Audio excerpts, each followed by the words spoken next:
people don't know a lot about LGBT people. They don't know what our lives are like.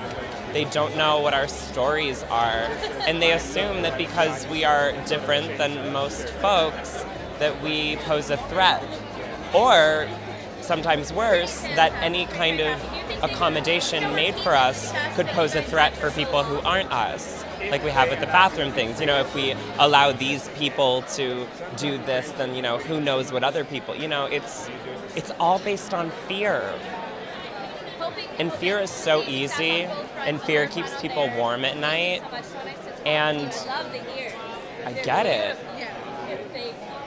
But it's not fear, it's ignorance. Or it's fear born of ignorance. It's important because everybody should have a right to an education uninterrupted by harassment. 80% of LGBT students face verbal harassment in school, and something like 2/3 of us, well, I guess it is us, I was a student just a year ago, don't feel safe at school.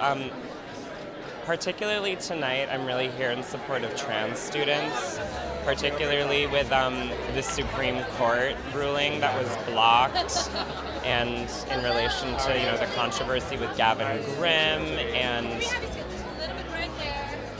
I cannot imagine that. I was always able to do what I wanted as a student and was never sort of, you know, I mean, it's like we're here to talk about bullying in schools, and usually you think that comes from the kids. Now it's coming from the government, and that's scary. That's like scary dystopian sci-fi stuff.